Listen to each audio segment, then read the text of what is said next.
Muy buenas tardes, bienvenidos. Una noticia muy importante para empezar nuestro programa con el doctor Darío Villarruel. Víctor Hugo, en la causa donde se investiga defraudación al Estado por el préstamo al Fondo Monetario Internacional, el procurador del Tesoro, Carlos Zanini, va a adjuntar mañana el video donde Macri reconoce a quién le dio el dinero. Recordemos que hay una causa por malversación de caudales públicos, abuso de autoridad, incumplimiento de deberes de funcionario público, donde Macri ya está imputado, además de todo el equipo económico. Y recordemos que la duda y lo que se investigaba era saber qué pasaba con la plata. A confesión de parte, relevo de prueba. Mañana ese video se agregará y después vendrá un pedido de indagatoria para Mauricio Macri. Hay que ponerse en marcha con esa información, con esa nota que dio Mauricio Macri en la CNN y que ahora se convierte en un tema también judicial, como acaba de decirnos Darío. Vamos a ver la nota en la que Mauricio Macri admite que el dinero que pidió al Fondo Monetario Internacional, la deuda que contrajo su gobierno, tenía que ver con darle plata a los bancos. La plata del fondo, que es la plata de los demás países, la usamos para pagar a los bancos comerciales que vencían y que se querían ir. ¿Por qué se querían ir? Porque tenían miedo que vuelva el kirchnerismo. Entonces, el fondo dice, señor, tráigame un plan. Si me trae un plan, todo esto se refinancia, nosotros no estamos acá para ganar plata, estamos acá para que a la Argentina le vaya bien, necesitamos que a la Argentina le vaya bien. Queremos que a todos los países del mundo realmente se fortalezcan y contribuyan a mejorar la calidad de vida de los habitantes de este planeta.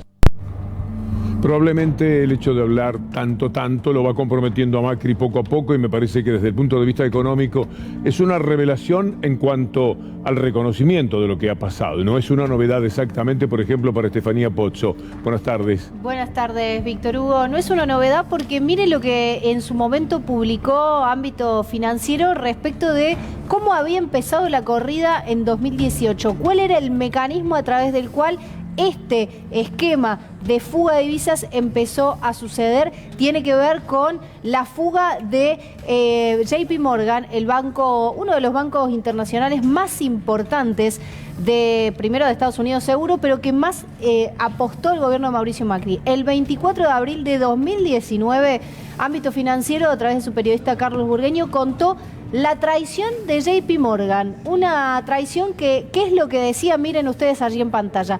A las 11:15 de ese día, a 1 hora y 15 minutos luego de la apertura de los mercados, en la mesa de dinero del Banco Central se conmovieron. Había llegado una doble operación, una salida de las LEVAC e inmediata compra de dólares por un monto muy poco común, alrededor de 800 millones de dólares. Esta era la operatoria, Víctor Hugo.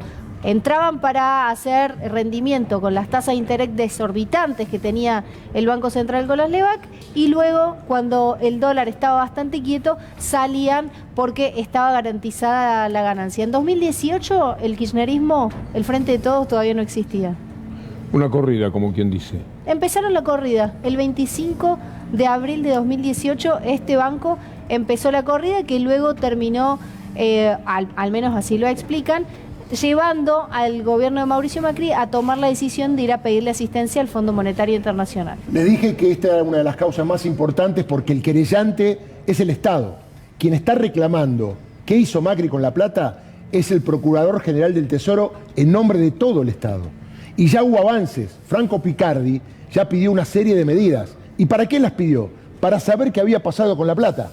Esto es lo que demoraba el movimiento de la causa. María Eugenia Capuchetti ya había librado oficios a un montón de fondos de inversión, porque no son bancos, son fondos de inversión, y ahí está la cuestión, donde se tendría que averiguar qué pasó con ese dinero. Los LEVAC, las LELIC, lo que usted sepa y conoce de todo ese dinero que se fue en ese momento. Por eso, este video es muy importante, porque si bien no tiene valor jurídico, da elementos para cortar el camino y llamar a indagatoria a Mauricio Macri. Lautaro Maislin, muy buenas tardes. Buenas tardes para todos. Tenemos un compilado de fallidos en relación a los referentes de Juntos por el Cambio, que siempre dijeron de favorecer a los que más tienen. Pero antes vamos a escuchar a Nicolás Dujovne. Dentro de todo este conjunto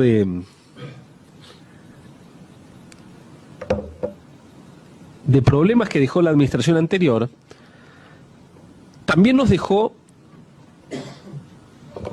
una bendición, que es que el gobierno anterior era tan estrafalario, tan poco comprensible, tan poco homologable para el resto del mundo, que nadie le prestaba plata. Entonces, la Argentina hoy tiene niveles de endeudamiento bajísimos, tanto a nivel del gobierno, como a nivel de las empresas, como a nivel de las familias. Esto que es tan conocido es un poco el comienzo de cualquier explicación que se quiera ofrecer sobre lo que ha pasado en la Argentina con la deuda. El ministro de Economía de entonces estaba admitiendo que el gobierno anterior no había tomado un peso de deuda. Él lo explicaba desde un lugar político. Como el gobierno no era creíble para el resto del mundo, no le prestaba a nadie dinero. Ergo, no hay deuda contraída por el gobierno de Cristina Fernández de Kirchner. Está muy claro, lo dice el ministro de Economía de Mauricio Macri. Bien, toma deuda Macri, la toma porque estaba muy baja la deuda y podían hacerlo. Es decir, ese es el regalo que le hace el gobierno anterior, dejarle la posibilidad de poder conseguir dinero en el exterior. Y van a buscarlo, pero lo van a buscar de una manera desenfrenada y se quedan con una deuda pavorosa. Cuando esa deuda va tomando estado público, se va conociendo y entra en la discusión y se convierte en una causa judicial, como mencionó recién el doctor Villarruel, vienen las explicaciones. La de la Cunza, mentiroso serial, igual que Macri, diciendo que la deuda era para pagar la deuda anterior. ¿Contraída por quién? Por los que no podían tomar deuda, con lo cual era una mentira. Macri, que dijo exactamente lo mismo.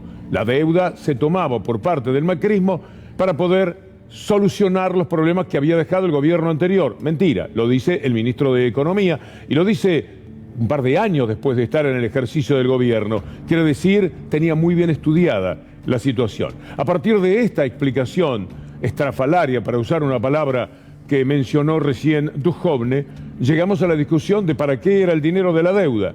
Y muchos se mantenían en decir desde el PRO que era para pagar la deuda. Mentira. Una parte puede haber pagado la deuda, sobre todo la que ellos mismos iban contrayendo, como les vamos a mostrar inmediatamente con una placa. Pero la realidad la dijo Macri en esto que admitió ahora ante la CNN, con esa soltura que tiene normalmente para mentir. Esta vez dijo una verdad, se le escapó y debe estar bastante arrepentido porque le va a traer hasta disgustos jurídicos a Macri lo que ha dicho, admitiendo que la deuda sirvió para darle dinero a los bancos. ¿Para qué? Para calmar a los bancos. Los bancos estaban en la historia de la LEPAC, etcétera, podían hacer un desastre con la economía y había que calmar a la bestia, a la fiera. Y Macri entendió, el gobierno de Macri, que esa era una posibilidad. Vamos a presentar ahora sí, me decías, Federico, esta placa. Esta placa que habla del saldo de la deuda en la gestión. Esta es algo que le debemos a la gente del CEPA, la doctora Julia Estrada. Deuda tomada en moneda extranjera, 155.000 millones. Deuda tomada con el FMI, casi 45.000 millones. Deuda tomada en moneda extranjera, en total, 200.000 millones de dólares. Pagos en moneda extranjera heredados de antes del 2001, 52.486 millones. Pagos en moneda extranjera generados por Cambiemos, 64.335, pedía y tenía que pagar. Total de pagos realizados, 116.000 millones. Excedente de deuda tomada, 84.000 millones de dólares. ¿Qué quiere decir todo esto? Está muy bien el repaso que hizo. ¿Por qué hay un excedente? Porque todos los gobiernos heredan deuda tomada por otros gobiernos antes. De hecho, es así, todos los gobiernos se financian con alguna emisión de deuda. El problema es cuál es la composición de la deuda, cuál es el ritmo de emisión de deuda y cómo queda el país comprometido con qué legislación la tiene que pagar. En todo esto, la palabra que dominaba era el desenfreno. Desenfreno en el tiempo, récord. Desenfreno en la suma, récord. Desenfreno en la fuga que inmediatamente se produjo con todos esos capitales. Esa es la palabra. Está muy bien, Víctor Hugo, lo que está diciendo. ¿Qué es lo que veíamos recién en esa placa? Hay emisión de alrededor de 200.000 millones de dólares, parte de ese dinero, parte de esa deuda tomada se usó para repagar otra deuda, un porcentaje de una deuda que venía de otra gestión anterior, insisto, a todas las gestiones les pasa, pero gran parte de los pagos realizados eran por deuda que había emitido el propio gobierno Mauricio Macri, porque era deuda de más corto plazo. Los gobiernos pagan en corto plazo, pero hicieron crecer la deuda en un porcentaje muchísimo más alto al que tenían o al que tuvieron que pagar de manera heredada. Si quiere, tengo otro material que es interesante también para ver cómo cambia la composición de la deuda, que era lo que yo le diga. Fíjese cómo creció con el sector privado, un 157%. ¿Qué es la columna celeste? La celeste es el segundo trimestre de 2019, ¿sí? Y el azul más oscuro es octubre de 2015. Es una comparación como para tener idea de toda la gestión o gran parte de la gestión de Mauricio Macri. ¿En qué año es eso? Esto es 2015 versus 2019. Fíjense el crecimiento del sector privado, 157% creció la deuda pública, incluye todo lo que Cambiemos quiere poner ahí, como por ejemplo el arreglo con los fondos buitre, todo 157%. En el caso de los organismos multilaterales, 137% también. ¿Por qué? Porque fuimos al Fondo Monetario. ¿Qué es lo que bajó? La deuda intrasector público, porque acá se ve fuerte cómo secaron, cómo hicieron una gestión muy contractiva de la política monetaria.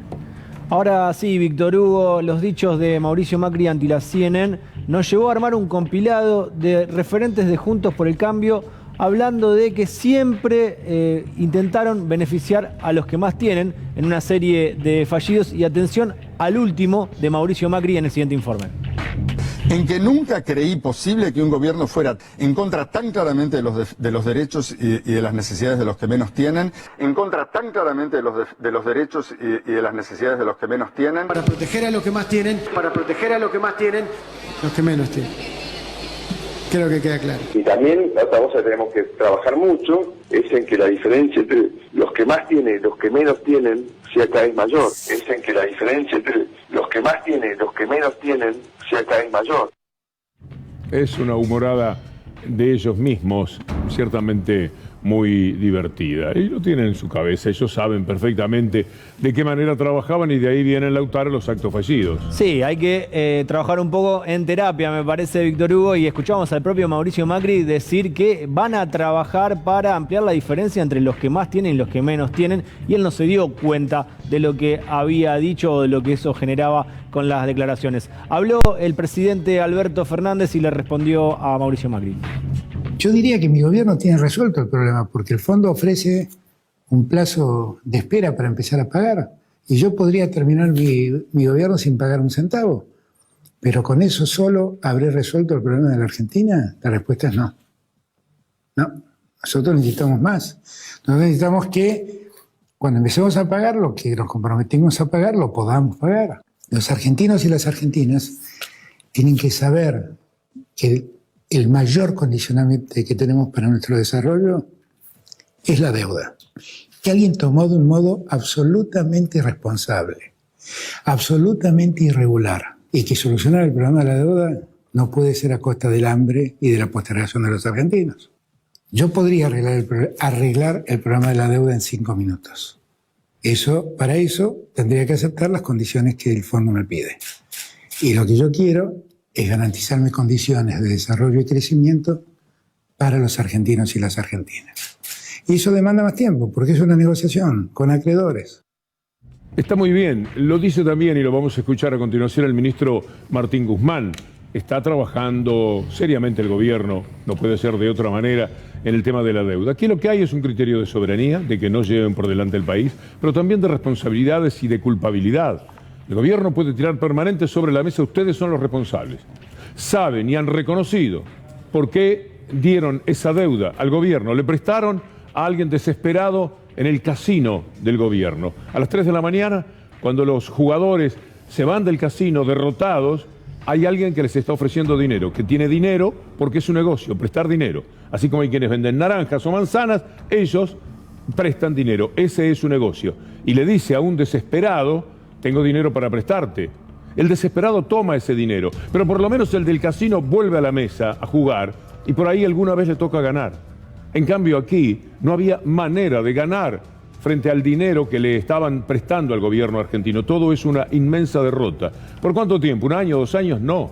Por muchos años más. Porque cuando se consiga tirar para adelante la deuda de la Argentina, cuando quede claro que el año próximo, por ejemplo, no se van a pagar los 19.000 y pico de millones de dólares que el gobierno de Macri comprometió a pagar, vamos a tener apenas un alivio.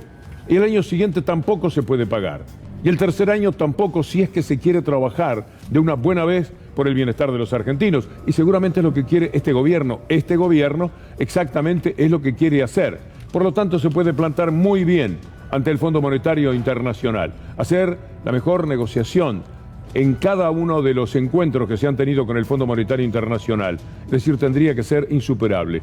Vamos a escuchar a Martín Guzmán.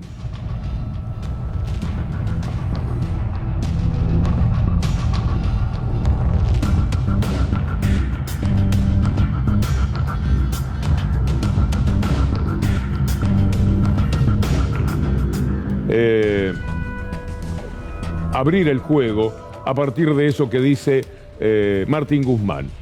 Queremos lograr un acuerdo con el Fondo Monetario Internacional antes de marzo. La negociación es, la verdad, está contra las cuerdas. ¿Por qué?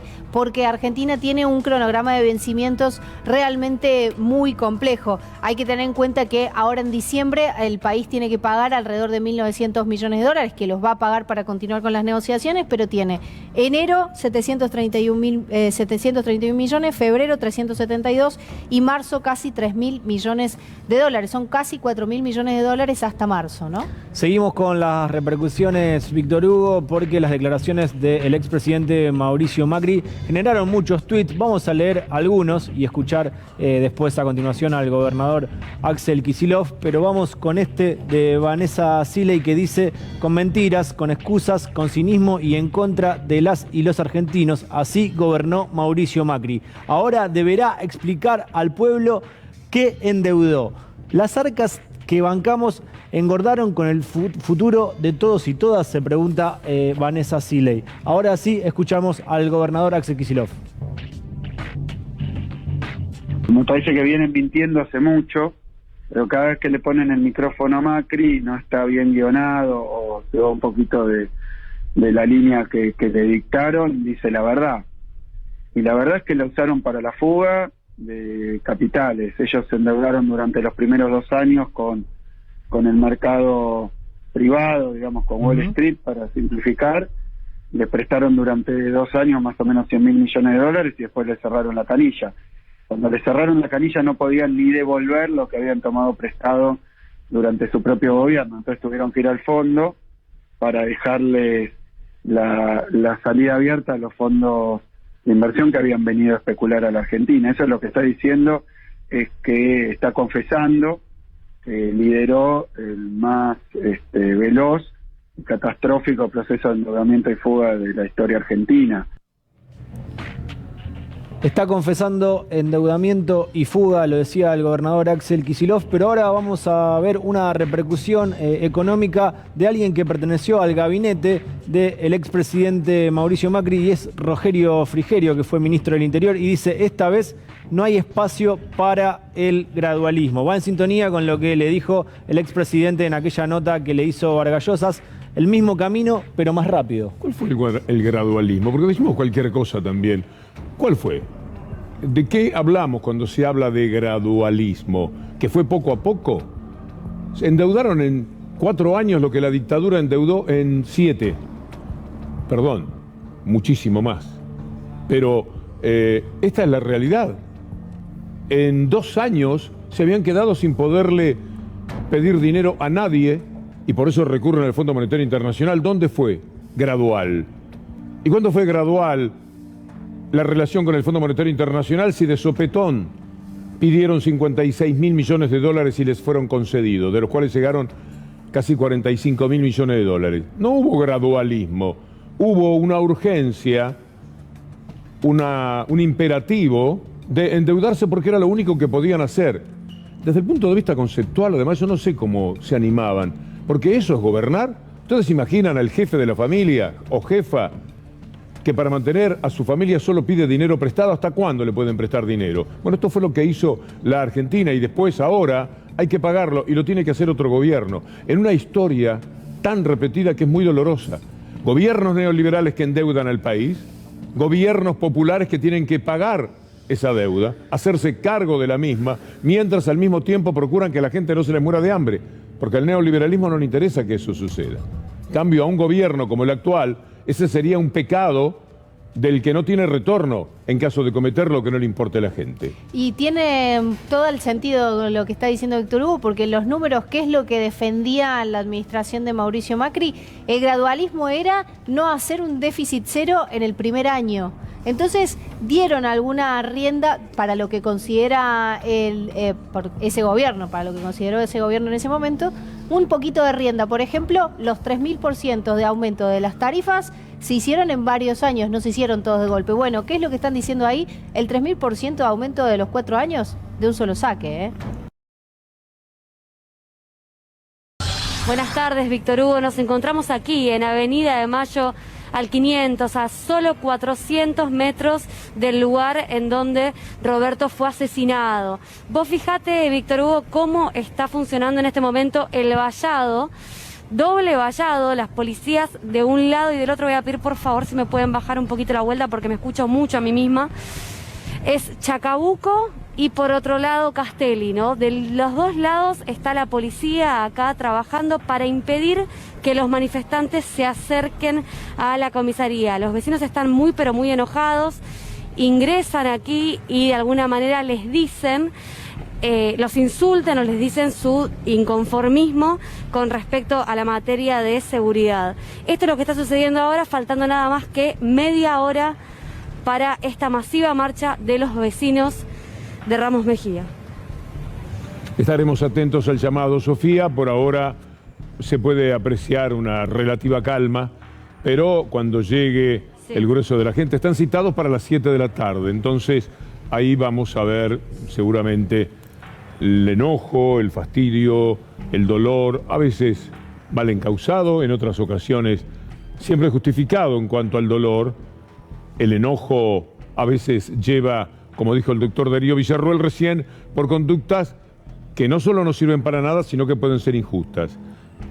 Vamos a ver cuál es ese grado de participación de la gente, de qué manera lo hacen, cuando estén todos allí para una marcha que trata de homenajear a este hombre joven. Parte del corazón, escucharlo en los mensajes que dejaba, su manera de ser.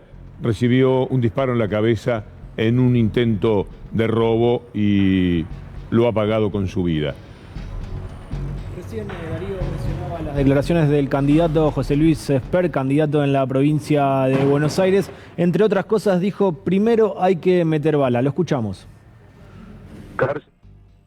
Ahora, creo que también para que los delincuentes empiecen a tener miedo, tienen que haber algunos que terminen bien agujereados antes, si no el mensaje no va a quedar claro. Acá hay que dar un mensaje claro primero y después empecemos a hablar de cárcel o bala, pero primero el bala.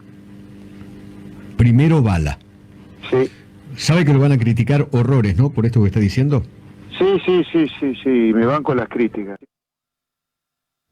Un tipo guapo, indudablemente, que se banca la crítica.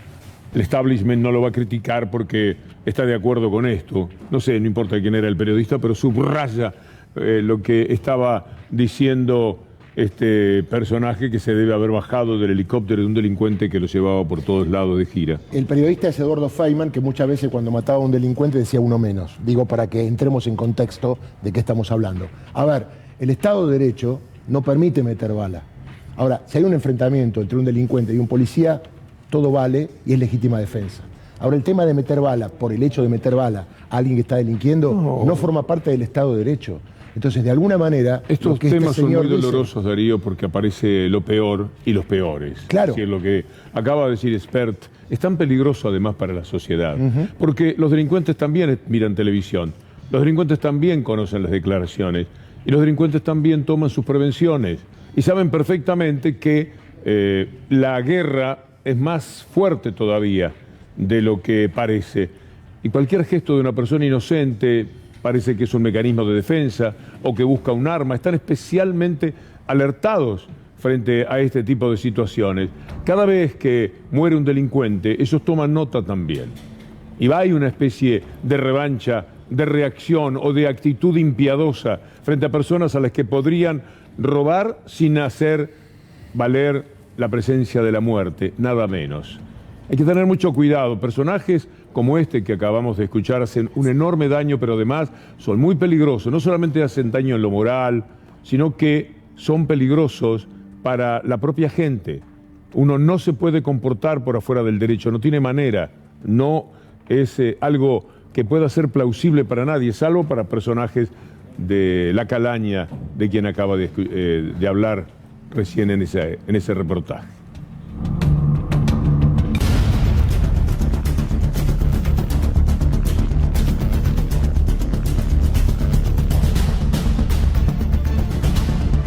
$199 el dólar blue, está en el mismo nivel en el que quedó la semana pasada. Lo que sí subió es el dólar mayorista, el dólar al que van a tomar como referencia los que importan, los que exportan también. 100,08 fue el máximo que tocó hoy, pero por primera vez superó los 100 pesos.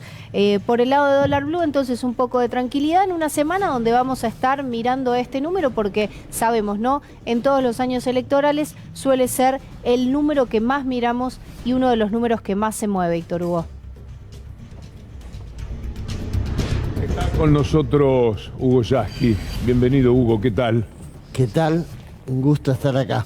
Quiero mostrar esta maravilla que estará en una pared de mi casa especialmente.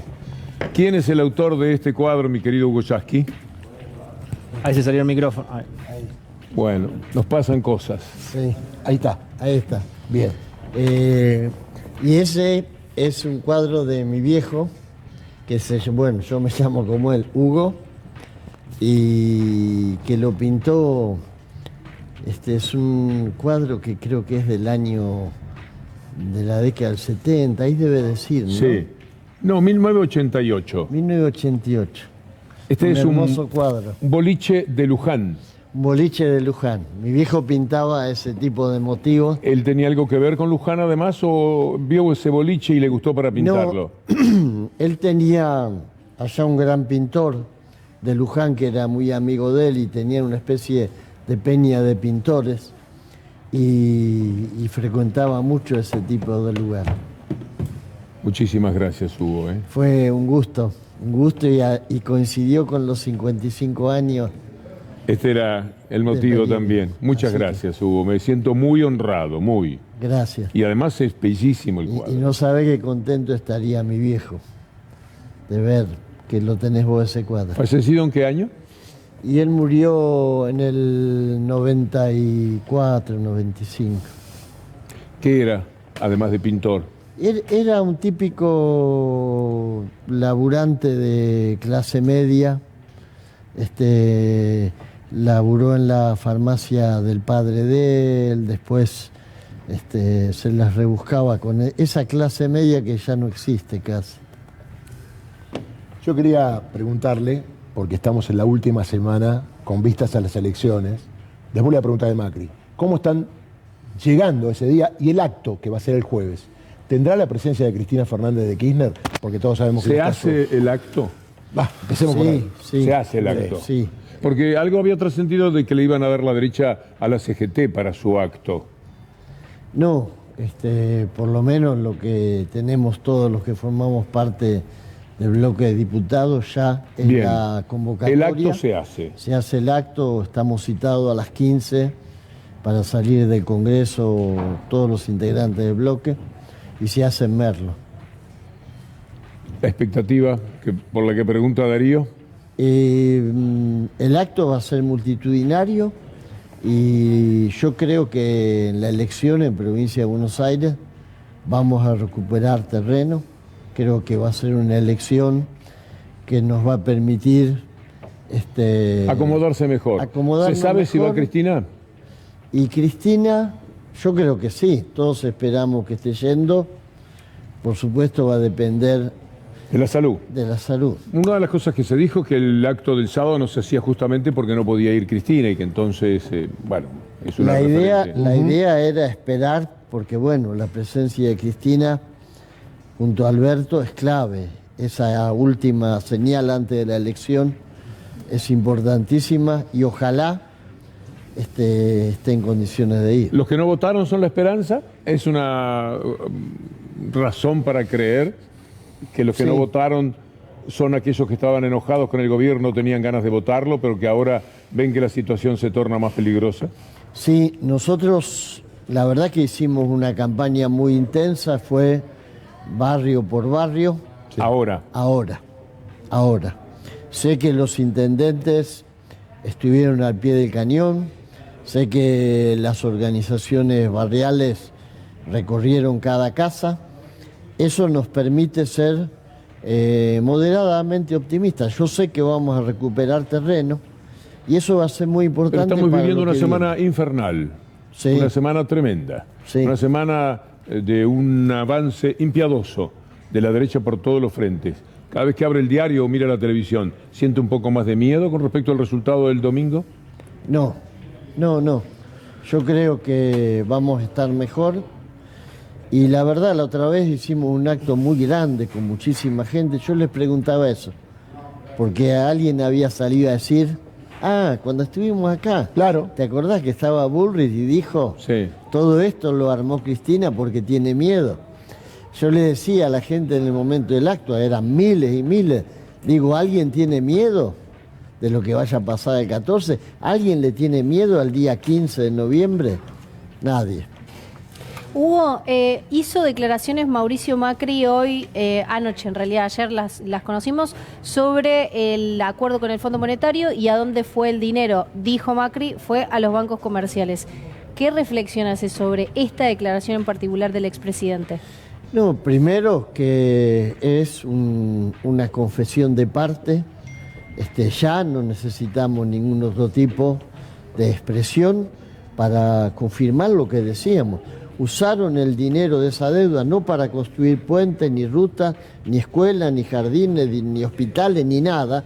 No quedó nada porque fue para pagarle a sus amigos, porque esa casta del mundo financiero, del que también forma parte Nicky Caputo, el propio Macri, etcétera, fue para pagar y facilitar el hecho de que vinieron a especular.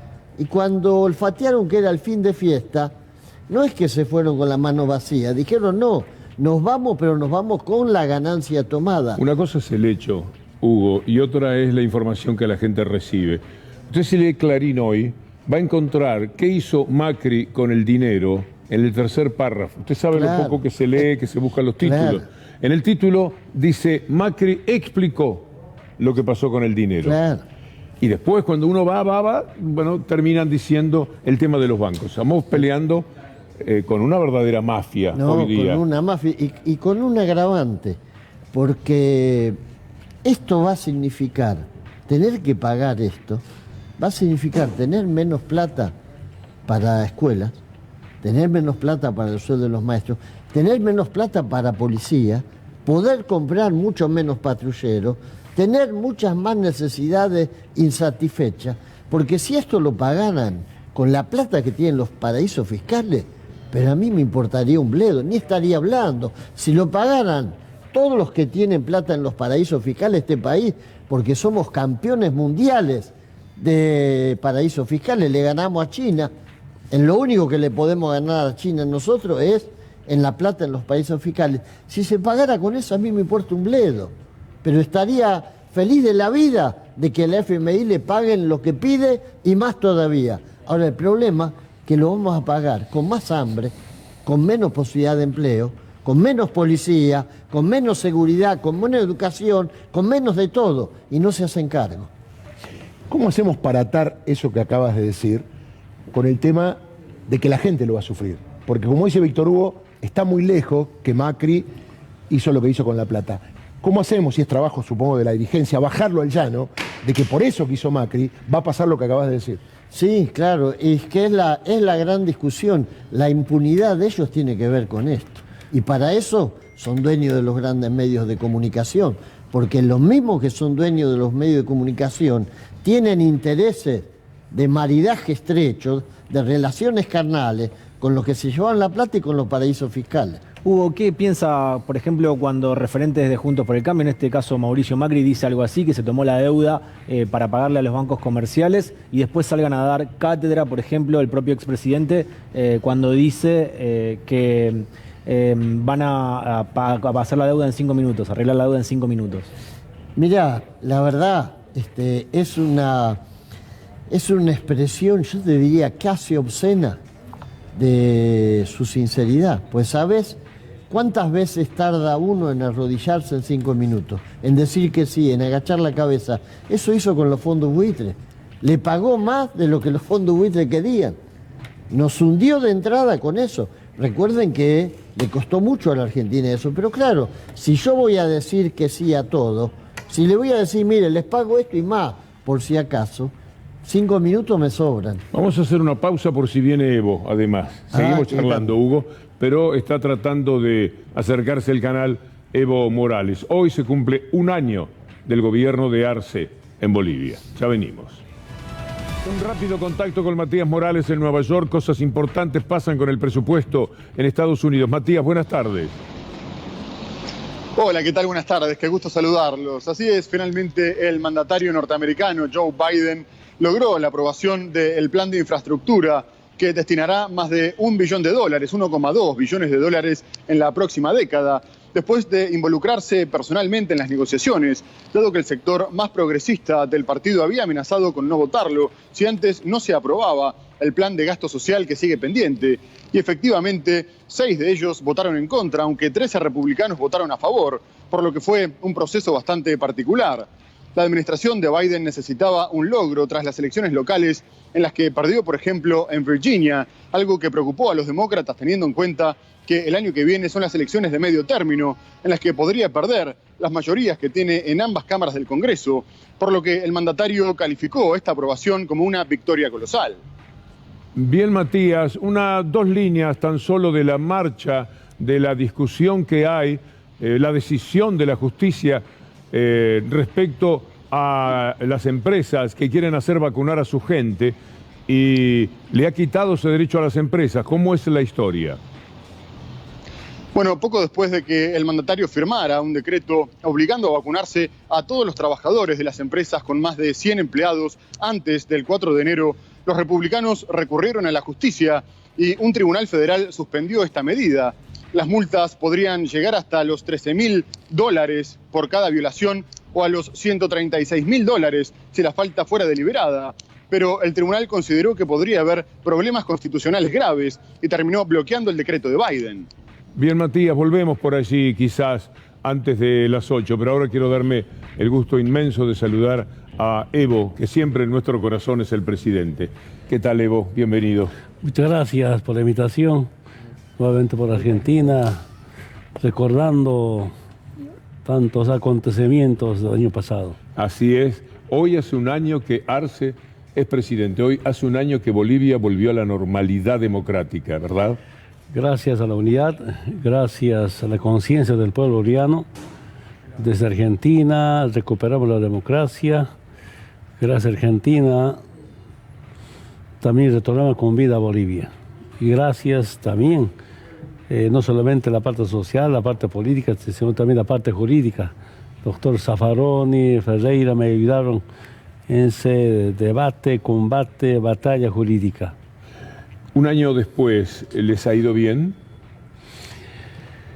Esta mañana escuché informe del hermano Lucho Arce, presidente. En la parte de la atención de la pandemia muy bien, hasta sobró vacuna. La parte económica igual levantó, porque el año pasado el crecimiento económico menos 11%. Ahora, de acuerdo al Banco Central de Bolivia, estamos sobre 4%. Inclusive algunos organismos internacionales afirman que va a ser más del 5% de crecimiento económico. Nuestra meta es llegar este año, ser primero nuevamente en Sudamérica, es la batalla, y saludo a Lucho, a todo el equipo de trabajo, vamos bien. ¿Usted siente como una continuidad lo de Lucho? Es decir, ¿está caminando por el mismo sendero que usted hubiera recorrido? Hay un plan rumbo al Bicentenario. No solamente es el plan de Evo presidente, sino un plan del pueblo boliviano. Asambleístas, exasambleístas, exdirigentes, todos los sectores sociales desde hace 6, 7 años hicimos un plan, porque el Bicentenario es el año 2025. De 1825 a 2025, 200 años de fundación. Ahora con la refundación contamos con el Estado plurinacional. Ese proyecto va caminando desde el pueblo, desde el Estado, superando algunos problemas de financiación, especialmente porque la pandemia más la dictadura no ha destrozado la economía boliviana. Las divisiones bolivianas siempre dolían cuando uno las veía desde aquí, esas que tienen que ver con la territorialidad. ¿Cómo está ese tema?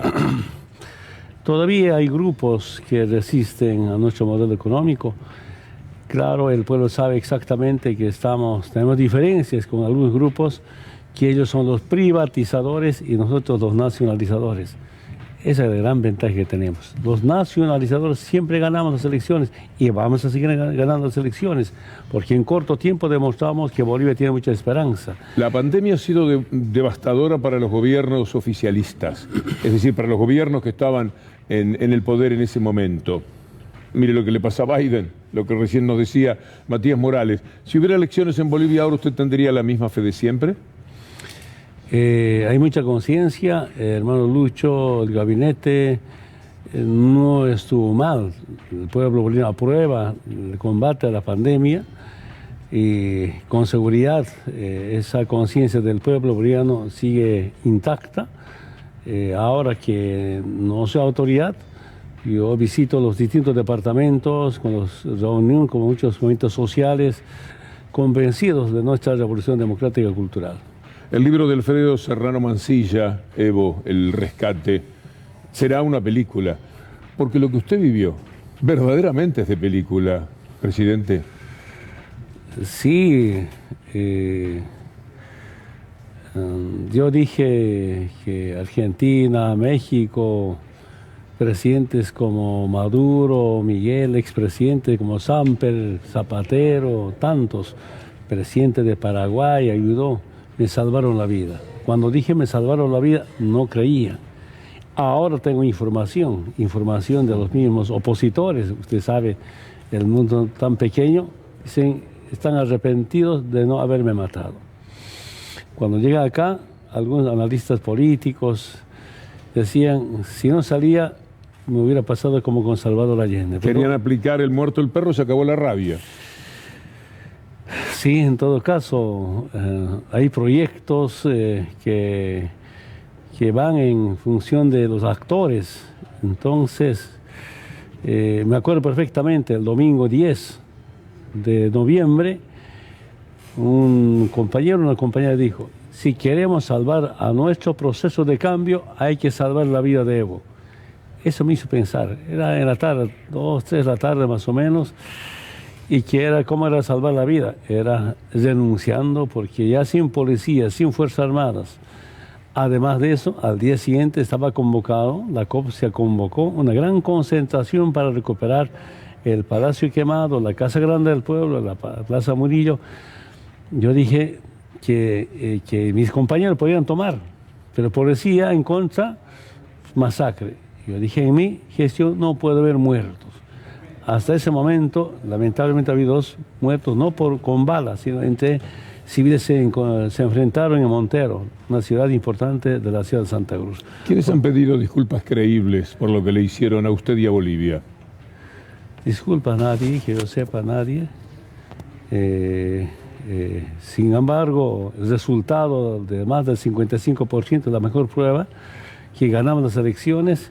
Y repito nuevamente, mientras nuestro proyecto político que garantiza la liberación del pueblo, más el programa del pueblo en base a la nacionalización, ahora empezando la industrialización, si vamos a seguir ganando las elecciones. Y saben los opositores que vamos a seguir ganando las elecciones y por eso apelan al golpe de Estado. Ahora, tienen un poder brutal, Evo, en el mundo, esos sectores de lo que llamamos la derecha. Porque de otra manera, ¿cómo sigue Almagro, por ejemplo, al frente de la OEA? Bueno, tiene que juzgarse a Almagro, a los golpistas en Bolivia, no por Bolivia, sino por la democracia en toda América Latina. Cuando los humildes ganamos las elecciones, para la derecha, para el imperio norteamericano, eso es dictadura, tiranía. Además de eso, ganando las elecciones en Bolivia, convertimos que los servicios básicos, por ejemplo, es un derecho humano. Luchamos por los derechos colectivos, no solamente por los derechos individuales, personales. Esa es nuestra diferencia. Pero cuando la derecha gana, es para privatizarla. ¿Qué clase de democracia puede ser eso? Esas son nuestras profundas diferencias. Sin embargo, es algo único, yo diría, en el mundo, que los movimientos sociales, especialmente el sector más humillado, vilipendiado, sometido al racismo, que es el movimiento indígena, nos organizamos en un movimiento político. Dijimos que también nosotros tenemos derechos políticos, rompiendo toda la doctrina norteamericana. Y llegamos al gobierno. Y como dirigentes sindicales siempre pedíamos cambios estructurales, que nuestra lucha no solamente era por una reivindicación social, pero para el cambio estructural no era suficiente tener el poder sindical o el poder comunal, sino el poder electoral. Ahí viene nuestro movimiento político. Y tenemos que llegar al gobierno, llegando al gobierno democráticamente, nacionalizar. Eso no nos perdonó el capitalismo. Y cerramos la base militar, tampoco nos perdona el imperialismo. Hay algo muy característico de Bolivia, que es que durante su gestión el crecimiento fue muy alto, fue muy grande y fue sostenido. Usted dice, una de las diferencias es o está en la nacionalización versus la privatización. ¿Por qué el sector más o las élites económicas de Bolivia le pusieron tanto, además de eso que usted menciona acá, le pusieron tanto énfasis a rechazar o a oponerse a su proyecto de gobierno? Lamentablemente hay algunos grupos dicen, nosotros hemos estudiado para dominar, para mandar a los indios, a esa mentalidad, pero sobre todo quienes representan las políticas que concentran el capital en pocas manos no aceptan que los llamados indios podíamos demostrar que otra Bolivia es posible. Ese es nuestro delito. En mi experiencia, que no solamente autoridades deben tener fuerza, sino valentía. Estaba recordando antanoche, algunas entrevistas. Quiero decir, hermano Víctor, no había, algunos ministros no querían nacionalizar los hidrocarburos. Son decisiones políticas que hay que tomarlas. Y tomamos, porque nosotros hemos demostrado que somos anticapitalistas. Porque el anticapitalismo no está contra la propiedad privada, la propiedad privada está garantizada. Para mí, el anticapitalismo consiste en que no vengan a saquear, a robar nuestros recursos naturales. Como era en Bolivia. Los contratos que decían, el titular adquiere el derecho de propiedad en boca de pozo. Sale del suelo, gas, minerales, ya no los bolivianos, los extranjeros. Del 100% de ingresos, 82% para las transnacionales, 18% para los bolivianos. Ese es robo. Más bien, saqueo. Y lo cambió exactamente en los mismos números. Yo me acuerdo que le decían el 30 con el 70 conformate, Evo. Sí. ¿Le decían eso? Sí, me decían eso. Y usted decía, un poquito más. Y lo notable, Evo, es que no se fueron. No se han ido. Los dos se han ido, su derecho. Van a ser socios o van a prestar servicio, pero no van a ser dueños ni patrones. No somos dueños de sus recursos naturales. Evo, con todos los presidentes que no prestaron colaboración, ¿usted guarda rencor? Si usted se encuentra con Mauricio Macri, por ejemplo ahora, que no permitió que pase o venga a la Argentina, y por el otro lado le agrego, si sabe que en la Argentina hay una causa penal, también en Bolivia, porque el gobierno de Mauricio Macri colaboró con armas o material bélico que salió de aquí rumbo a Bolivia. Lamento mucho lo que hicieron algunos presidentes como Ecuador. No podía entender del expresidente Mauricio Macri. Con él incluso jugamos un partido de futsal. En cumbres de jefes de Estado siempre conversábamos. Somos países vecinos y con la misma historia. Entiendo, bueno, finalmente el pueblo decidirá, su presidente, su gobierno sea de derecha o izquierda, pero igual tenía buenas relaciones, intentaba tener buenas relaciones, pero después nos informan, lamento mucho, duele mucho que los vecinos no nos pueden hacer eso. Además de eso, están los medios de comunicación, hace 2 meses, ¿sale? La CIA había contratado a la inteligencia argentina para hacerme investigar. 4 años me investigaron. La CIA, mediante inteligencia de Argentina, si soy corrupto, soy narcotraficante. Y no encontraron nada. Pero no les importaba eso. Si Claro. estuviera corrupto, pero trabajaba para eso, ningún problema. Claro. Hay presidentes de la región que han trabajado bien para eso. Si ellos tenían denunciado en los Wikileaks de ese Julian Assange que ellos quisieran matar, y la verdad es que lo quieren matar, que muestran que no les importaba que estuvieran metidos en el narcotráfico. O algún presidente que ellos protegían perfectamente, encantados de la vida, porque trabajaban para ellos. El problema no era si era o no corrupto, era al servicio de quien estaba. Y si estaba o no al servicio de ellos, ¿no? La Guerra Fría fracasa, la guerra contra el terrorismo fracasó, la guerra contra las drogas. Ahora están priorizando la guerra contra la corrupción. Pero para gobiernos, personalidades de izquierda y cualquier... Por ejemplo, el caso Lula, yo leí algunas de sus demandas. ¿De qué decía su juez? No tengo pruebas contra Lula, pero sí convicciones. Claro. Sergio Moro. El juez Moro. Hoy hasta Bolsonaro habla mal de Moro. Mire usted los cambios que se van operando. El propio ministro de Justicia de su primera parte de gestión. Argentina está negociando ahora una deuda con el Fondo Monetario Internacional.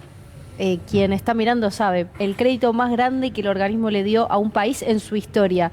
Cuando ve ese proceso de negociación, cuando ve la postura del Fondo Monetario y del resto de los países, ¿qué piensa? Por supuesto, en relación al pedido argentino. No conozco bien la situación económica de deuda externa de Argentina, pero en Bolivia desde el primer momento dijimos no hay crédito con fondo ni con Banco Mundial. Cuando yo gané las elecciones, cuando estaba de presidente electo, me buscó Banco Mundial y nos reunimos en un café, cuando estaba electo, antes de tomar posesión. En 2006, 2005. 2005, 2006, 2005, 2006. Y pobre, ¿no? Indiecito, ¿qué hará? Yo dije, voy a nacionalizar los recursos naturales. Voy a nacionalizar los servicios básicos. Se quedaron así, para calcularme.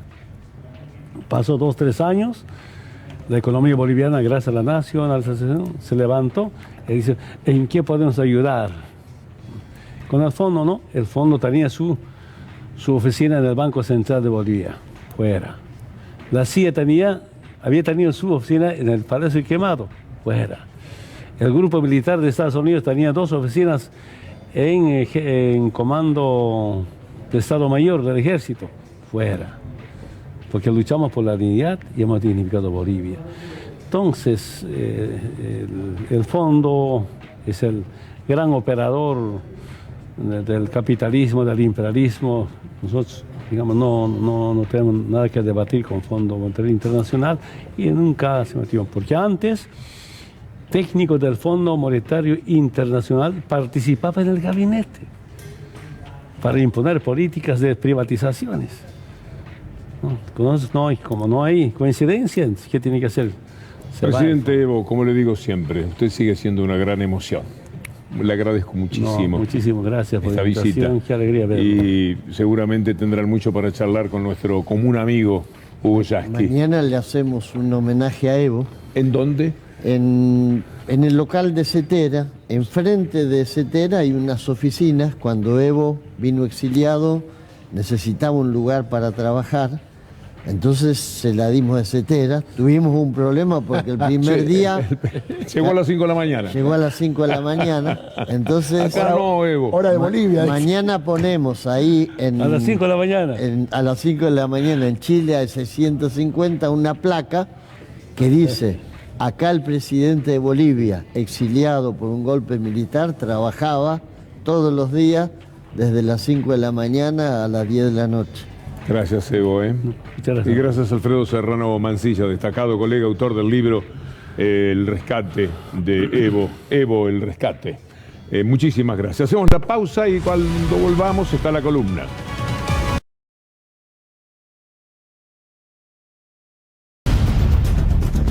Mundo ahogado. Hablamos del clima, del calentamiento global y todo eso, pero también hablamos de un mundo ahogado en sus pasiones, en sus locuras, en sus desvíos. Acabamos de hablar con un hombre extraordinario que tomó un país al cual cuando... ¿Usted entendió eso? Cuando salían los bienes minerales de Bolivia, presidentes, alguno de ellos que no hablaba bien el español, de Bolivia, habían entregado todo.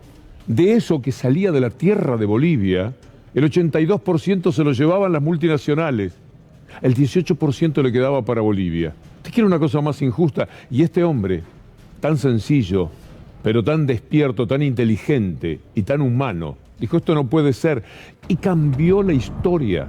Hizo que el 82% fuera para Bolivia y el 18% para las empresas. Y el resultado fue que las empresas se quedaron.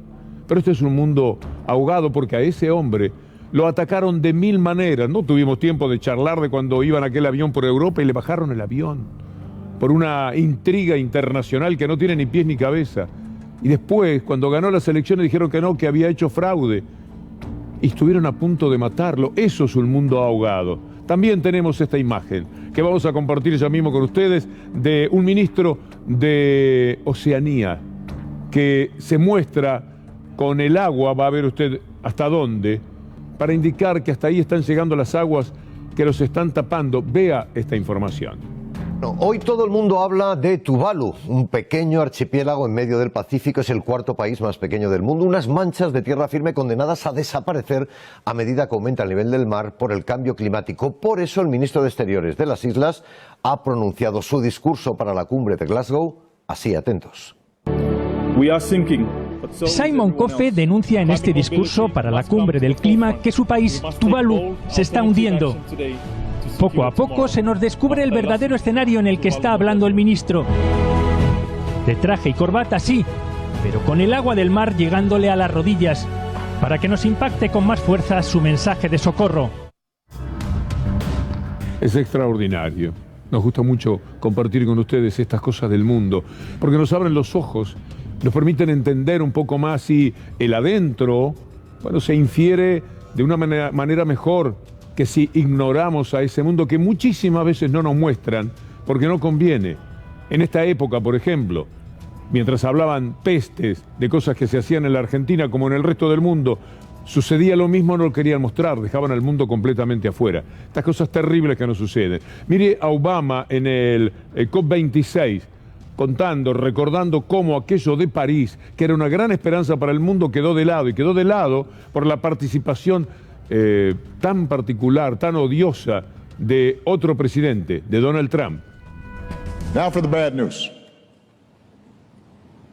We are nowhere near where we need to be yet.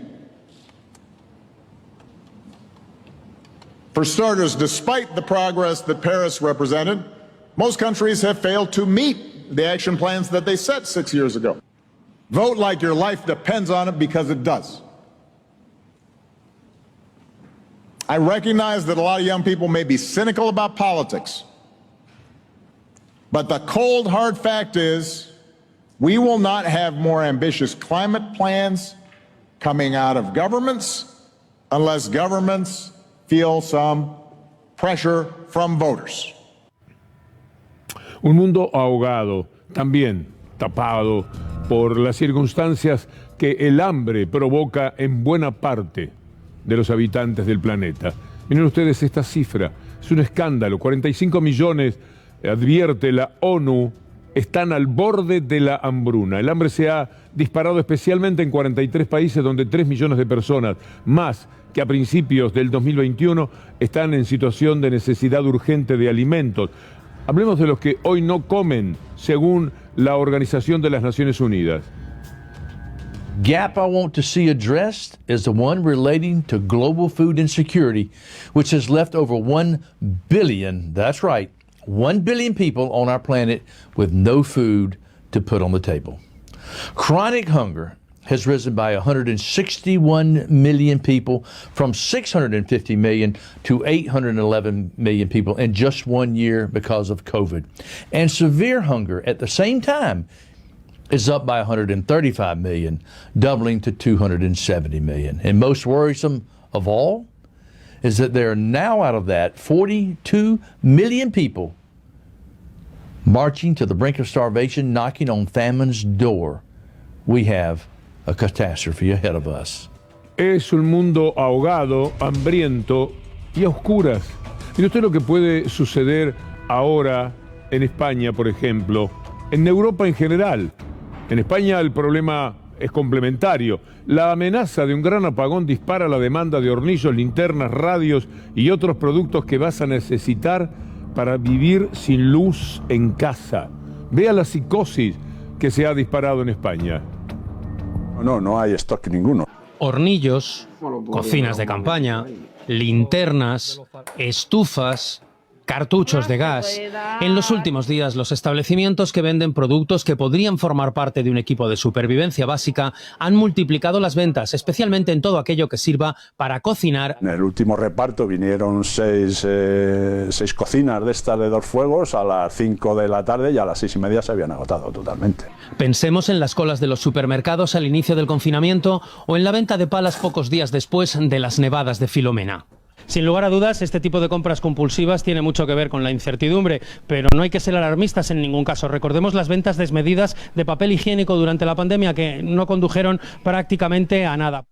Sí, pero la gente se asusta porque las cosas que ocurren en el mundo les llevan a eso, lo van conduciendo hacia un temor generalizado de cualquier cosa que le digan. Esto también es de terror. Mire, los precios de la luz, lo que hay que pagar por electricidad hoy día en Europa, y esto deviene también del gas y del precio del gas, son pavorosos. Lo que ocurre en Barcelona no tiene precedentes.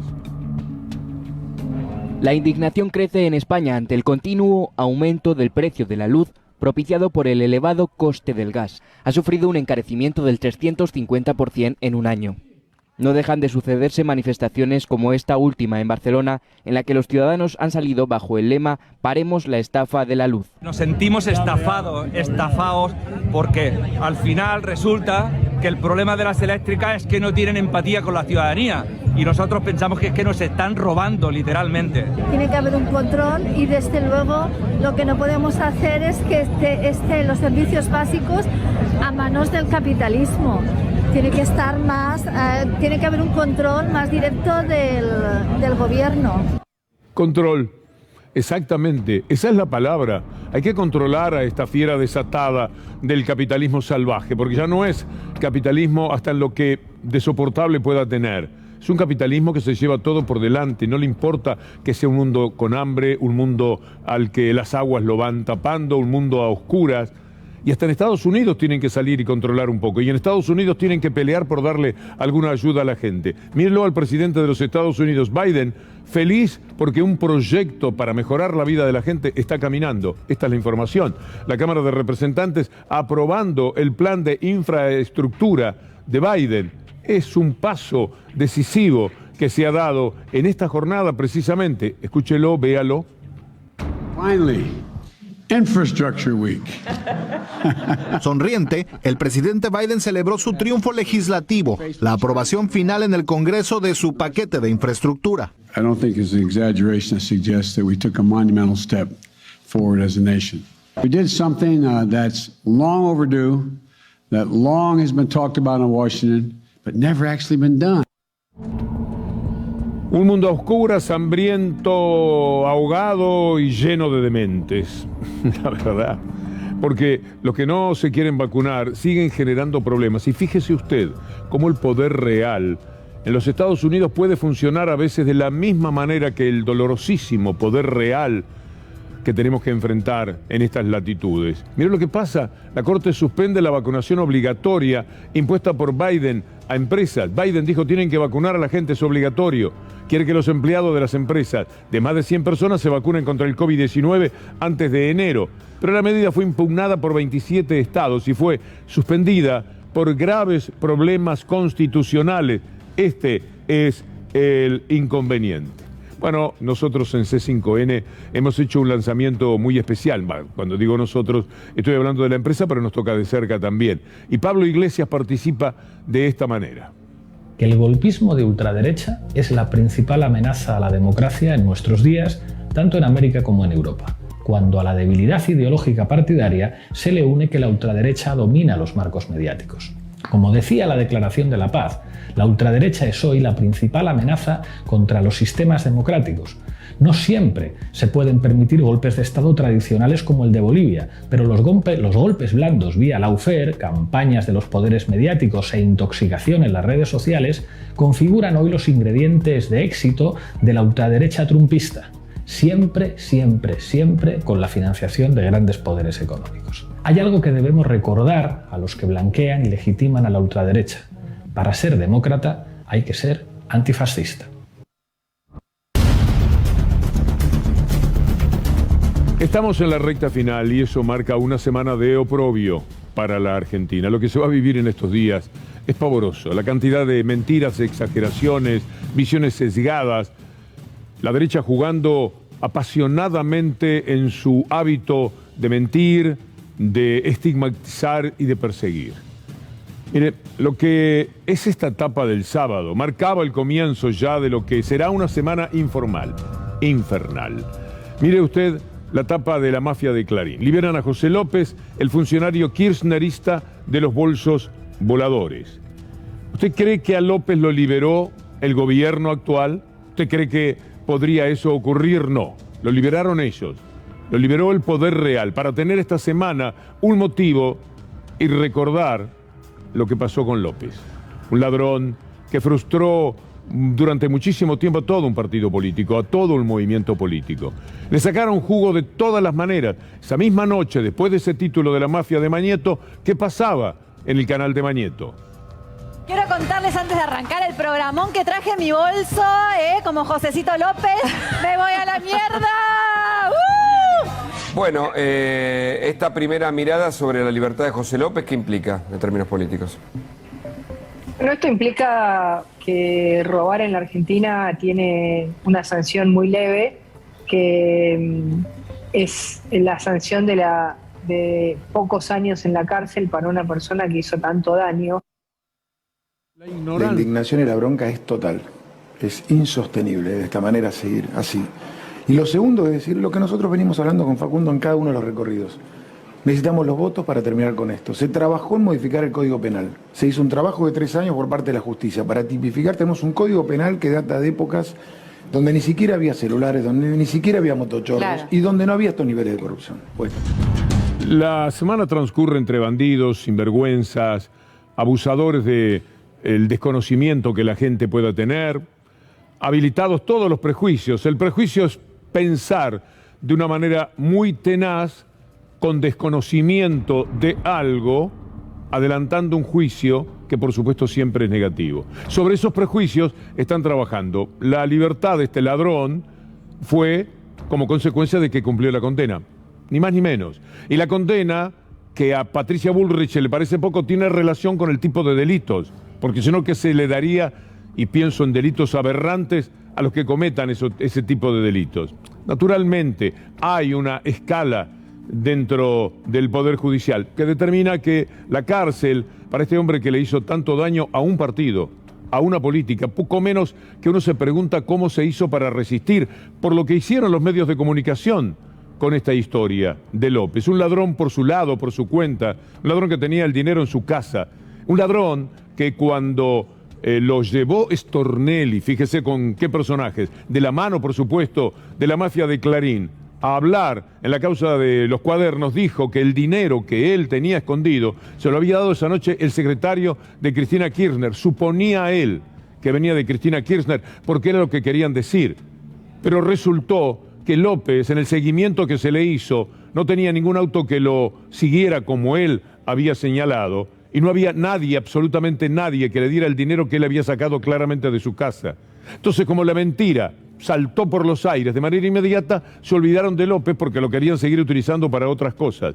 Y ahora aceleraron todos los procedimientos, el de la fianza, que en principio eran 80 millones, después se convirtió en 14 millones, que finalmente de alguna forma consiguió pagar López, y sale justo esta semana. ¿Usted cree que es una casualidad que revoleen los bolsos en la mafia de Mañeto, que revoleen los bolsos en la tapa de Clarín, que esto fue algo pergeñado por el gobierno nada más que para perjudicarse? Che, larguemos a López, así nos va muy mal, así le damos la posibilidad a la mafia de Mañeto de que digan lo que se les antoje durante todos estos días. No, pero es descabellado igual que ellos apuesten a que la gente por sonza, por prejuicio, por lo que fuere, va a creer que efectivamente lo soltaron por complicidad con López. Estas son las cosas con las que hay que jugar. Después, aprender a leer los diarios. Macri reconoció que la brutal deuda, que son 100.000 millones de bolsos de López, escuchó bien, 100.000 millones de bolsos de López, la deuda que contrajo Mauricio Macri, la que realmente usted tendrá que pagar,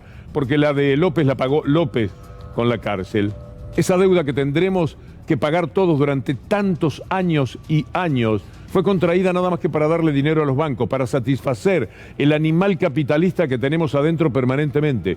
Mauricio Macri, dice el título de Clarín, reveló para qué se usó el préstamo del FMI, nada de ponerlo en el título.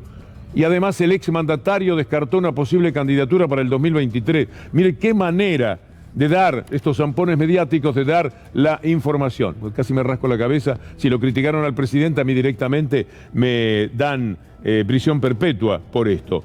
Mire lo que ocurre cuando Macri reconoce qué hizo con ese dinero.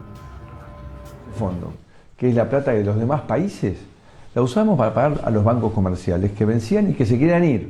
¿Por qué se querían ir? Porque tenían miedo que vuelva el kirchnerismo. Entonces, el fondo dice, señor, tráigame un plan. Si me trae un plan, todo esto se refinancia, nosotros no estamos acá para ganar plata, estamos acá para que a la Argentina le vaya bien, necesitamos que a la Argentina le vaya bien. Queremos que a todos los países del mundo realmente se fortalezcan y contribuyan a mejorar la calidad de vida de los habitantes de este planeta. Y en 2019, ¿qué decía? ¿Cómo explicaba todo esto? Que quede claro, porque es importante. 2 de cada 3 pesos que tomamos de deuda fue para pagar deudas del gobierno anterior. 2 de cada 3 pesos que tomamos de deuda fue para pagar deudas del gobierno anterior. Y el peso restante ha sido para pagar el déficit fiscal que hemos reducido. Hay que ser bandido, ¿eh? Hay que tener cara para ir y decir esto. Y la Cunza, que ni siquiera era presidente, nada más que como ministro del Cahuetón, decía lo mismo. El acuerdo con el Fondo Monetario tendió un puente para poder suavizar esa trayectoria. ¿Dónde está el dinero de los préstamos del stand-by con el Fondo Monetario? Se pagó deuda. ¿Dónde está el dinero de los préstamos del stand-by con el Fondo Monetario? Se pagó deuda. Miren la variación de deuda con privados en ese periodo. Hay que no tener el mínimo decoro para comportarse de esta manera, mentir a sabiendas. Ahora le vamos a mostrar a usted esta placa, sepa, la doctora Julia Estrada, muchas gracias, para que usted entienda exactamente qué sucedió con la deuda. El saldo de la deuda en la gestión neoliberal. Deuda tomada en moneda extranjera, 155.000 millones. Deuda tomada con el FMI, los famosos 45.000 millones. Deuda tomada en moneda extranjera total, 200.000 millones de dólares, 200.677. Pagos en moneda extranjera heredados, 52.486. Hay que decir, no heredados del gobierno anterior que no podía endeudarse un centavo como el propio Duhovne reconocía. Pagos en moneda extranjera generados por Cambiemos, es decir, dinero que pedía y que tenía que ir pagando, 64.000 millones de dólares. Total de pagos realizados, 116.000 millones. ¿Cuál es el excedente de deuda tomada? 83.855 millones de dólares. Ahí está la purísima verdad. Y contra esto no hay nadie, no la talla nadie. No hay manera, porque esta es la verdad de lo que sucedió con la deuda. digan lo que digan, y aunque Clarín lo quiere esconder a Macri, hasta la quinta estrofa de la nota que realizan para reconocer que Macri le dio el dinero a los bancos, entre otros, a los fondos de inversión, a todos los que manejan ese mundo financiero, que es el que arrastra al hambre a la humanidad, que es el que ahoga al mundo, que es el que lo deja a oscuras en Europa. Un daño terrible de todos los días.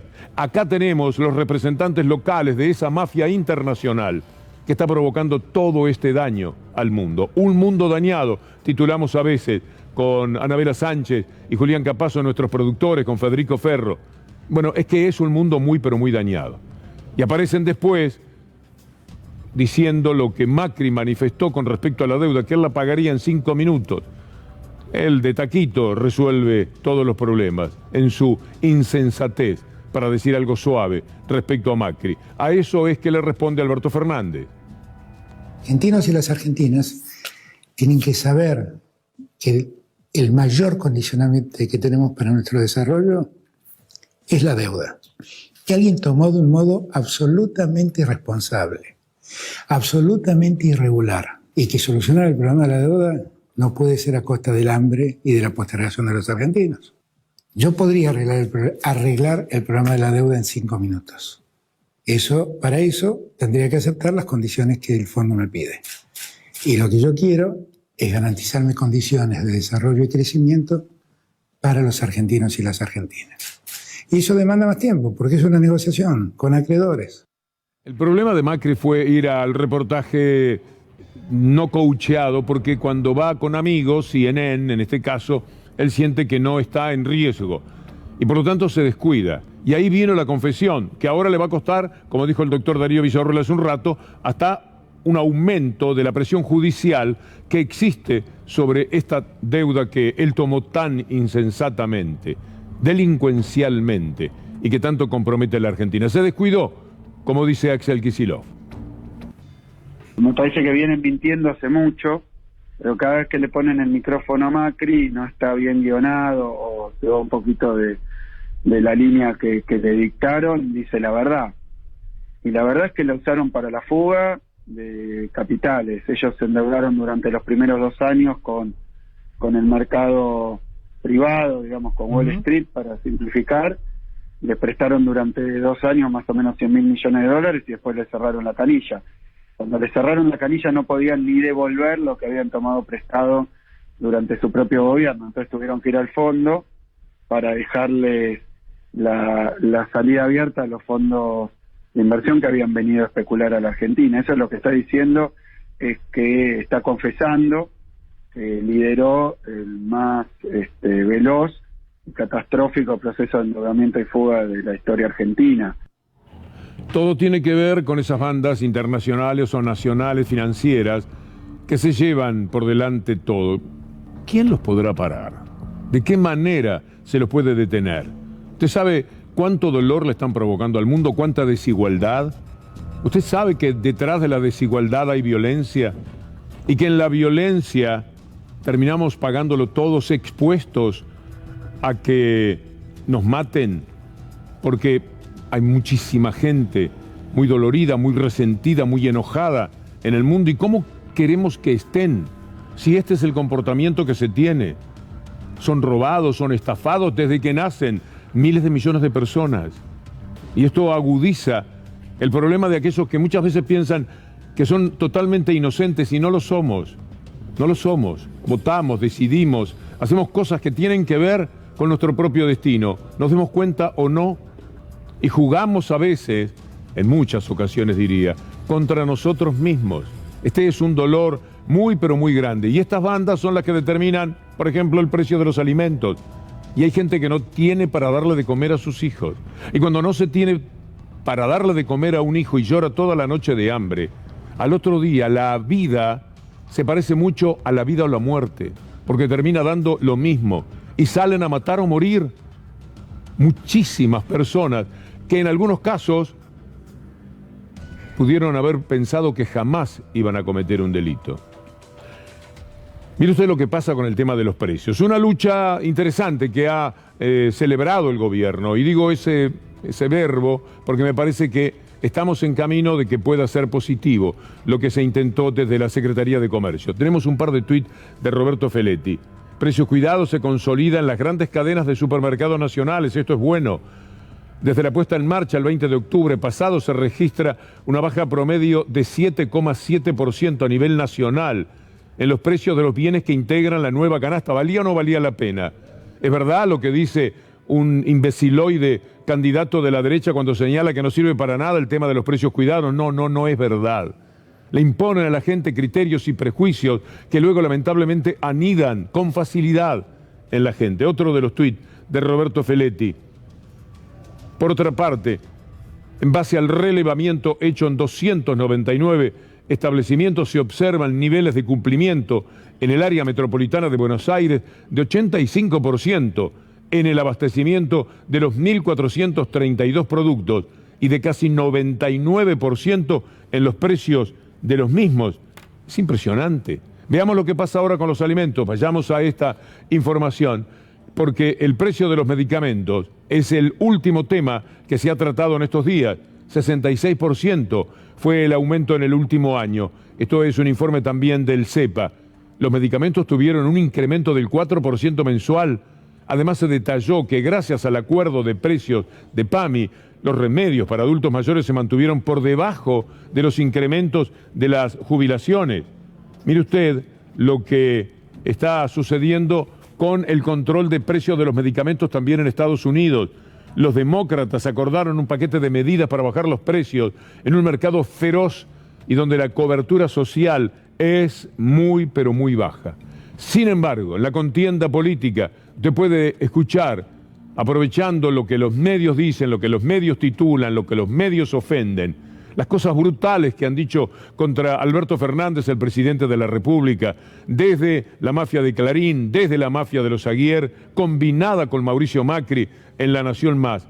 Las cosas que han dicho de Alberto Fernández llevan a que sea muy fácil, encaramados en esa protección del periodismo, de ese tipo de periodismo, decir estas cosas como las que formula Luis Juez. Muy caliente la hora de Canacho, pues lo voy a cagar trompada. ¿Dónde está? No, ¿qué querés que te diga? Es Alberto Fernández. Seguramente ahora la siesta pone en duda el audio y de noche lo niega, pero bueno, es Alberto Fernández. Qué tipo patético, por Dios. Esas son las cosas que nos pasan. Porque esto es una invitación a la violencia, al insulto, a los huevazos, a lo que fuere. Y esos son los que permanentemente lo incentivan.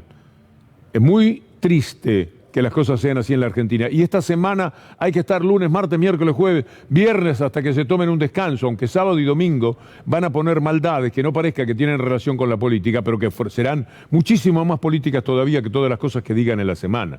Porque eso sí se les respeta. Inteligencia para ser mafiosos, por cierto que la tienen. Mire usted lo que hacen con una nota del Financial Times. El Financial Times hace una entrevista a una señora que dice lo que usted va a leer a continuación. La opinión que destacó Financial Times para describir al país antes de las elecciones. En Argentina no hay futuro. Bueno, veamos cuál fue la opinión que rescató. El duro... Aquí está. En la Argentina no hay futuro. ¿Quién lo dijo? No hay futuro en la Argentina para aquellos como yo que quieren jubilarse y no hay futuro para los más jóvenes. Así lo afirmó una pensionada de 62 años de Buenos Aires al diario británico Financial Times. Y esos lo usan como el título. Dicho por el Financial Times, se terminó, ¿para qué discutir? No tenemos futuro en la Argentina, no tenemos nada. Yo llamo a una señora de 62 años, enemiga de Boris Johnson en Londres o enemiga de Biden en los Estados Unidos y me habla pesta de su país. Y yo vengo y digo, no, están que trinan, están muy enojados en el Reino Unido. Dicen que no tiene futuro ese país, no tiene futuro los Estados Unidos. Y toman la opinión de una persona, una jubilada de 62 años, como toma el Financial Times, en una nota que tendrá otro recorrido, porque la verdad que ese grado de idiotez periodística ya sería sorprendente también para el Financial Times. Pero les pareció interesante hacer una nota. Normalmente son corresponsales de acá los que trabajan de esa forma. No sé si este es el caso, podría serlo. Y si no, trabajan en la oficina contigua de la mafia de Clarín y de La Nación porque les queda más cómodo estar ahí. Los corresponsales suelen manejarse de esa manera. y elige una persona que habla muy mal de la Argentina y pone como título que en la Argentina no hay futuro, para dañar al país. ¿Y para qué? Para que aquí lo puedan recoger inmediatamente Clarín y Nación y lo pongan ahí en la tapa. No hay futuro en la Argentina, de ninguna manera. El duro artículo del Financial Times sobre el destino del país tras las elecciones, el duro artículo que tiene como base, como fuente, una sola persona. Mire cómo lo recogieron acá. No hay futuro en la Argentina. La Nación dice no hay futuro en la Argentina, un duro artículo. ¿Quién más tomó nota de lo que dice el Financial? O ahí nos detenemos, yo creo que es suficiente de todas maneras. El Pepe Mujica estuvo como siempre ingenioso. Le estaban haciendo una nota en TN, bueno, y la pregunta, no sé qué intención tenía, pero la respuesta del Pepe Mujica la puedo intuir. ¿Le impacta la cantidad de argentinos que están queriendo venir a vivir al Uruguay? No aguantan mucho tiempo, porque esto es una aldea. Van a estar un tiempo, pero después rajan para allá de vuelta. Esa película ya la hemos visto mucho. Bueno, y después le preguntamos al lobo para qué se fusiona, para comerte mejor. Responde el lobo feroz y salvaje, ampón, que controla la vida del país y que esta semana acelera para volvernos un poco más locos todavía. Pero están luchando por sus tarifas. Saben ustedes que el problema, uno de los que ellos se plantean, es que no pueden aumentar las tarifas sin tener por lo menos una discusión en la Corte Suprema de Justicia, aunque la dominan. Y Rosenkrantz ya dijo que cuando vote va a votar a favor de Clarín y de Telecom, que es lo mismo, y de Cablevisión, que es lo mismo, y de todo lo que es lo mismo en la República Argentina. A ver la información, porque todavía hay chances de impugnar el acuerdo de fusión de Cablevisión y Telecom. El gobierno es el que debe decidir su nulidad. Vamos a ver qué novedad tenemos al respecto. Hablábamos recién de lo que dijo Luis Juez, de la maldad, de lo que alimenta, alienta, empuja esa manera de ser que se da en muchísimas personas en la Argentina. Vean ustedes lo que dijo esta diputada entrerriana, cuyo apellido me hace dolorosamente sospechar que se corresponda con alguien ilustre de la historia de la política del país. Pero lo dejo ahí. Sí, me soplan en la hija, sí, me imagino. Qué dolor. La diputada entrerriana que dijo que Cristina está perdiendo el poder porque le sacaron el útero. Por ahí estamos caminando.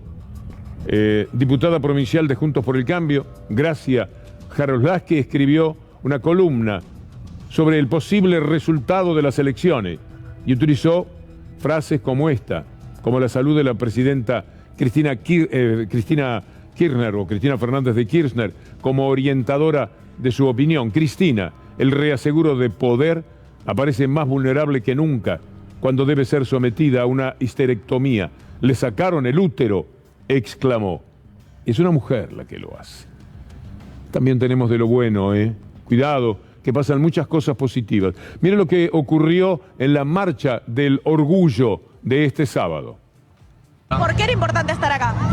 Y es básicamente apoyar la lucha por los derechos. Creo que es lo más importante a nosotros, bueno, como juventud también, y todos los derechos que nos dio el kirchnerismo, nos dio el peronismo, y bueno, estamos acá peleando por ellos y bueno, festejando también lo que somos y bueno, por lo que estamos orgullosos.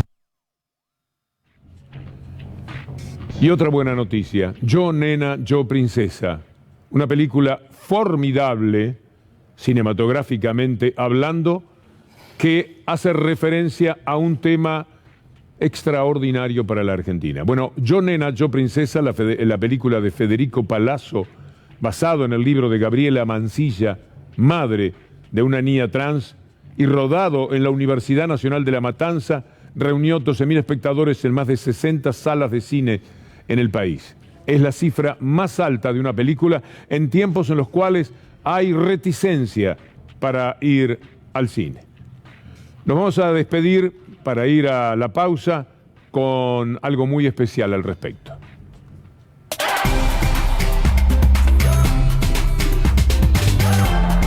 El orgullo es poder reivindicarme en esas cosas que durante mucho tiempo me hicieron sentir vergüenza o que no podía evitar o que no eran lugares seguros para mí. El orgullo es la manera en la que nosotros podemos expresarnos libremente y sentirnos libres de ser quienes somos en realidad.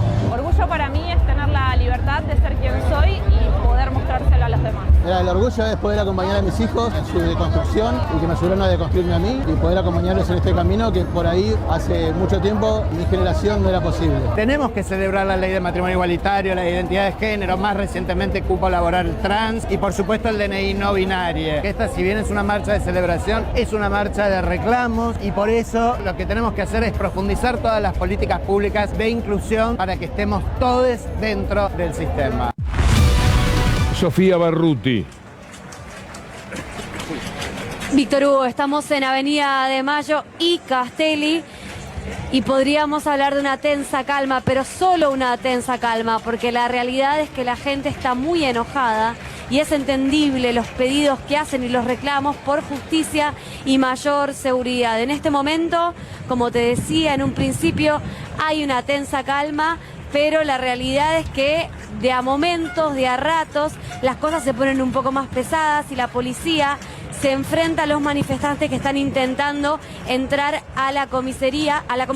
El vallado ya fue corrido y están en una pelea, podríamos decir, cuerpo a cuerpo, la policía y los manifestantes, que de vez en cuando empujan y tratan de pasar para este lado en el reclamo principal de seguridad y justicia, en este caso por Roberto. 45 años tenía, 2 hijos, 18 y 25 años y toda una vida por delante. Por eso entendemos y sabemos que el reclamo de los vecinos es legítimo y por eso estamos cubriendo esta marcha. Como te digo, en Avenida de Mayo y Castelli, por el momento hay una tensa calma, solo por el momento, por eso nos vamos a quedar acá para ver cómo siguen las cosas. Naturalmente nuestras cámaras permanecerán allí todo el tiempo que sea necesario y vamos a dar la más amplia cobertura al tema. Hay 2 detenidos, un mayor, una chica menor de 15 años. El mayor hoy estuvo ante la fiscal, se negó a declarar, fue trasladado obviamente a una comisaría donde quedará detenido y la joven fue trasladada a un instituto de menores donde se le aplican medidas de seguridad. Obviamente son los presuntos autores del hecho. Al mayor, en caso de ser responsable, le correspondería prisión perpetua, es decir, que por el resto de su vida, y a la menor no habría sanción porque de 16 para abajo los menores son imputables, pero se le aplica medidas de seguridad que se pueden aplicar hasta los 21 años. Esto es el tema estrictamente jurídico, más allá del dolor que tiene la familia y toda la sociedad. Sí, muchísima gente, la convocatoria ha sido muy importante y no es para menos cuando ocurre algo que sacude a un barrio populoso. Un kiosquero es una persona con mucha relación, muy con querido, mucho afecto a su alrededor, es la persona con la que te saludas todos los días, es decir, hay una entrañable relación en estos casos y todavía el dolor se traslada hacia lo que se siente con alguien de la familia, con un pariente. Para muchísimos allegados seguramente ese es el tipo de dolor que están sintiendo. Bueno, lo bueno es que acá hay detenidos y a veces no hay detenidos, y ahí hay más impunidad. Por eso se entiende el dolor, se entiende el reclamo, pero por suerte hay 2 personas detenidas acusados de este horrendo crimen. Vamos a dejar un título final de cada uno de nosotros. Estefanía Pozzo, lo más importante en la economía en el día. Hoy anunciaron las cámaras de los distintos referentes de la industria farmacéutica que avalaban la intención del Gobierno Nacional de retrotraer los precios al 1 de noviembre de todos los medicamentos. Dejaron librado a la decisión de cada laboratorio sumarse o no a esto, pero sí debemos decir que el sector en su conjunto avaló el congelamiento de precios hasta el próximo 7 de enero. Un título que nos deja el doctor Darío Villarroel. Marcelo D'Alessio se prepara, el jueves 11 va a Dolores. Un dato, él quiere ir en forma presencial, pero el fiscal Juan Curi está analizando, lo quiere lejos, lo quiere por Zoom. Claro, no sé qué hará Juan Curi si D'Alessio habla de Patricia Bullrich, de Elisa Carrió y de otras personas que tienen que ver con causas de espionaje en la Argentina. Va a estar lindo. Un motivo de relación especial, de guiño especial, habrá entre Gustavo Silvestre y su audiencia hoy. Gustavo, feliz cumpleaños. Y también a Irina Hauser. y también a Luli Trujillo, nuestra adorable compañera. Amigos, nos reencontramos mañana, Dios mediante.